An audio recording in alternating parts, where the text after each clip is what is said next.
ఈ రోజుల్లో మనుషులు ఒక్క పూట తిండి లేకుండా ఉండగలుగుతున్నారేమో కానీ ఇంట్లో కరెంటు లేకుండా ఎవరు ఉండరు. ఇక కరెంట్ అనేది నాగరిక యుగంలో కనీస అవసరంగా మారింది. అలాంటి ఈ ఆధునిక యుగంలో ఓ గ్రామం ఇంకా అంధకారంలోనే ఉంది. అక్కడి ప్రజలు కనీస అవసరాలకు దూరంగా ఉంటూ దుర్భర జీవితాన్ని గడుపుతున్నారు.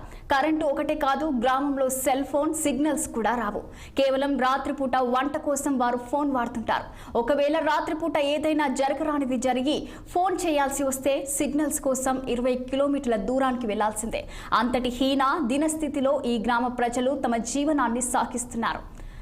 కొమరంభీం ఆసిఫాబాద్ జిల్లా తిరియాని మండలంలోని గోవేన గ్రామ పంచాయతీ పరిధిలోని నాయకపు గూడ అనే గ్రామ పరిస్థితి ఇది.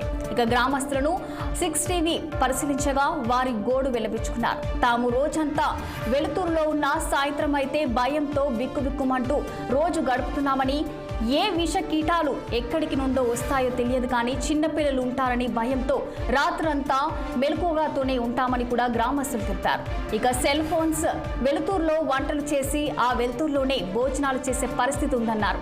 ఇక మధ్యలో సెల్ ఫోన్ ఛార్జింగ్ ఆగిపోతే మాత్రం వేరే గ్రామానికి వెళ్లి పెట్టుకునే దుస్థితి ఉందని కూడా తెలపడం జరిగింది. ఇక వర్షాకాలం వస్తే మాత్రం బాహ్య ప్రపంచానికి దూరంగా ఇటు వాగు అటు సరైన రోడ్డు సౌకర్యాలు లేక ఇబ్బందులుంటాయన్నారు. కనీసం ద్విచక్ర వాహనాలు కూడా వెళ్లే పరిస్థితి ఉండదన్నారు. తమ గ్రామానికి కరెంటు స్తంభాలు వేసుకోవడానికి అటవీ శాఖ అనుమతి కోసం ఎన్నో ఏండ్లుగా తిరుగుతున్నా అటు ప్రభుత్వ అధికారులు ఇటు ప్రజా ప్రతినిధులు ఎవరు పట్టించుకునే నాదుడే లేడని గ్రామస్తులు వాపోయారు. మరి ఇప్పటికైనా అటవీ శాఖ అధికారులు తమపై కనకరించి కనీసం కరెంటు స్తంభాలు వేసుకోవడానికైనా అనుమతి ఇవ్వాలని, ఇంట్లోకి కరెంటు సరఫరా ఇవ్వాలని అధికారులను గ్రామస్తులు కోరుతున్నారు.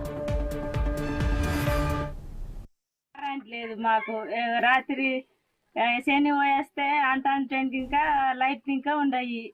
ఇక సిమ్మనాళ్ళు అంట చేసుడు ఏమైనా పురుగు బుసి వచ్చినా కానీ మాకు ఏమీ లేదు, ఏం తెలియదు. ఇక ఇట్లున్నాము. మాకు మాత్రం కరెంట్ కావాలా.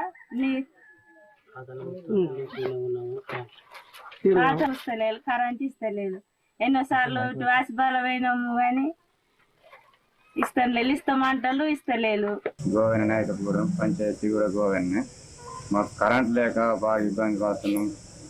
మా తాతల ముత్తాతల నుంచి కూడా ఉన్నాం కానీ కరెంట్ ఇచ్చడం లేదు సార్.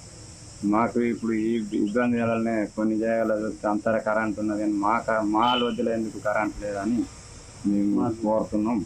ఇక్కడికి సార్ దగ్గరికి వస్తే సార్ లేడు, ఇవాళ మళ్ళీ ఒక 4 రోజులకు వస్తారు, అప్పుడు మళ్ళా అని రమ్మని చెప్తారు. మేము ఇప్పుడు ఇక ఒక లెటర్ ఇవ్వమని చెప్పిండ్రు. మాకు ఇదొకటి కరెంటు ఇచ్చినా కూడా మాకు కొంచెం వెలుగులు ఉంటాయి, జీవితాంతాలు పెట్టకుండా.